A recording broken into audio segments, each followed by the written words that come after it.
কিছু কিছু সংসারে মা বোনদেরও প্রয়োজন তাদের আয় রোজগারের, যাদের যোগ্যতা আছে এবং প্রয়োজন আছে। যোগ্যতা এবং প্রয়োজন অনুযায়ী দেশ গড়ার কাজে তারা অংশ নেবেন, এমনকি তারা সেনাবাহিনীতেও থাকবেন। কারণ রাসূল করিম সাল্লাল্লাহু আলাইহি সাল্লামের সেনাবাহিনীতে মহিলারা ছিলেন, উম্মাহাতুল মুসলিমিনরা ছিলেন। একমাত্র বদর যুদ্ধ ছাড়া সকল যুদ্ধে আল্লাহ রসুলের সাথে কমপক্ষে আমাদের একজন মা আল্লাহ রসুলের সাথে ছিলেন। শুধু একজন মা না, বিপুল সংখ্যক মহিলা যুদ্ধে অংশগ্রহণ করেছেন। যুদ্ধের মতো কঠিন কাজ যদি রাসূল করিম সাল্লাল্লাহু আলাইহি সাল্লাম তাদেরকে শরীক করেন, তাইলে দুনিয়ায় কোন কাজটা আছে তারা পারবেন না?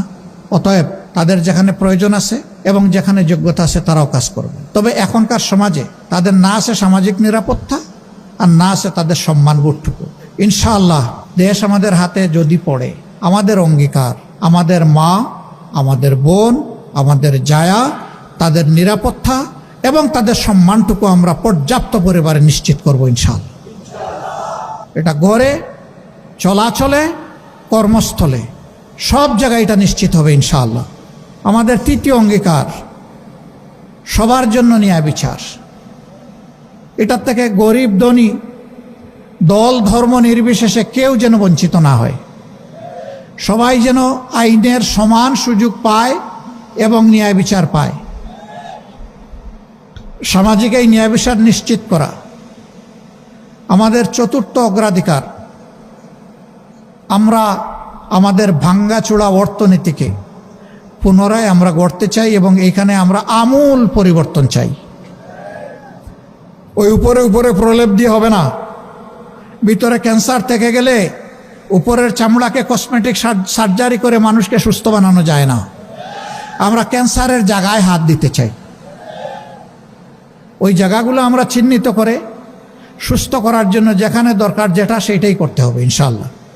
কারো মুখের দিকে তাকানো যাবে না। দেশের প্রতি দায়িত্বজ্ঞান সম্পন্ন, ভালোবাসা যাদের অন্তরে দেশের প্রতি আছে, দেশপ্রেম আছে, সততা আছে, যোগ্যতা আছে, সে কোন ধর্মের এটা আমরা দেখব না। সে মানুষ, সে বাংলাদেশের নাগরিক, আমাদের বিবেচনার জন্য এতটাই যথেষ্ট। আসল মানুষটাকে আসল জায়গায় বসায় দেওয়া হবে ইনশাআল্লাহ।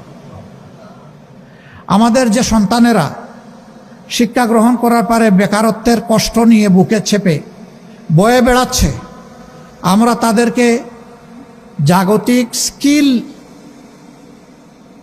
এডুকেশন দেওয়ার মাধ্যমে তাদের হাতগুলোকে আসলেই দেশ গড়ার কারিগরের হাত হিসাবে আমরা গড়ে তুলতে চাই। এরা দেশে থাকলেও দেশের জন্য সম্পদ, বিদেশে গেলেও যে দেশে যাবে সেই দেশের জন্য সম্পদ।